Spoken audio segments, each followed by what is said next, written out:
नमस्कार दोस्तों, आपका स्वागत है मेरे YouTube चैनल पर सुनहरी दुनिया में। तो आज की कहानी है एक छोटे से प्यारे से गांव की। पहाड़ की गोद में बसा एक छोटा सा गांव जिसका नाम है धारकोट। चारों तरफ ऊंचे ऊंचे पेड़, नीचे पत्थरों से बहती ठंडी धारा और ऊपर नीला आसमान जो हर सुबह कुछ ज़्यादा ही साफ लगता था। सुबह की ठंडी हवा जब पहाड़ों से उतरकर गांव में आती तो पूरा गांव जाग जाता था। मुर्गे की बांग के साथ चूल्हों में लकड़ी जलने लगती, धुएं की हल्की खुशबू हवा में तैर जाती। इसी तरह गांव की सुबह हो जाती थी। छोटे छोटे बच्चे अपने नन्हे नन्हे थैले टांगे आंगनबाड़ी की ओर दौड़ते। किसी के हाथ में स्टील का टिफ़िन, किसी के गले में लकड़ी की तख्ती जिस पर उनका नाम लिखा होता। माएँ बच्चों के बाल संवारती, किसी को माथे पर काला टीका लगाती तो किसी को समझाती सीधे रहना, शरारत मत करना। फिर वही माएँ दरांती कांधे पर टाँके, पीठ पर रस्सी बांधे जंगल की ओर निकल जाती, घास लेने, लकड़ी बटोरने और घर की जिम्मेदारियों को ढोने। घर में रह जाती सिर्फ बस बूढ़ी दादियाँ और दीवार पर टिकी उनकी लंबी सांसें। उन्हीं दादियों में एक थी कुसुम दादी। कमर झुकी हुई, हाथ कांपते, घुटनों में दर्द, पर आंखों में अब भी चमक थी एक इंतजार की। दादी सुबह सुबह आंगन में बुहारती, तुलसी को पानी देती और फिर अपने पुराने लकड़ी के पीठे पर बैठ जाती।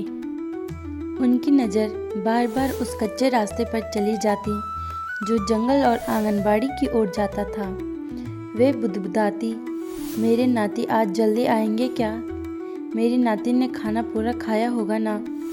हवा जब जोर से चलती तो दादी का दिल भी हिल जाता। दोपहर का डर। दोपहर होते होते सूरज पहाड़ों के ऊपर चढ़ जाता, पत्थर गर्म हो जाते और जंगल की चुप्पी डराने लगती। दादी की आंखों में चिंता उतर आती। आज जंगल में भालू तो नहीं दिखा होगा? मेरी बहुएं सही सलामत लौटेंगी ना? वे दरवाजे पर बैठकर माला फेरती, कभी देवी को याद करती तो कभी भगवान से बिना बोले प्रार्थना करती। घर सूना लगता, दीवारें भी जैसी। शाम की रौनक। फिर एक वक्त ऐसा आता जब पहाड़ों की परछाइयाँ लंबी होने लगती, दूर से बच्चों की हंसी सुनाई देती और दादी के चेहरे पर अपने आप मुस्कान खिल जाती। आ गए मेरे बच्चे, आ गए। नाती नातिन दौड़ते हुए दादी की गोद भर जाती।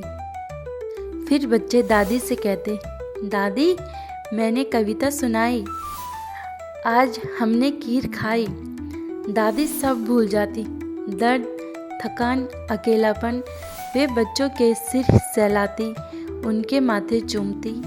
थोड़ी देर बाद घास की भारी गठरियाँ लिए महिलाएं भी लौट आती। घर में फिर से आवाज़ें गूंजती, चूल्हा जलता, चाय उबलती और जीवन वापस लौट आता। ये सब देखकर दादी को सुकून सा मिल जाता। रात को सोते समय कुसुम दादी आसमान की ओर देखती और धीमे से कहती, आज भी सब सही सलामत लौट आए, भगवान का शुक्र है।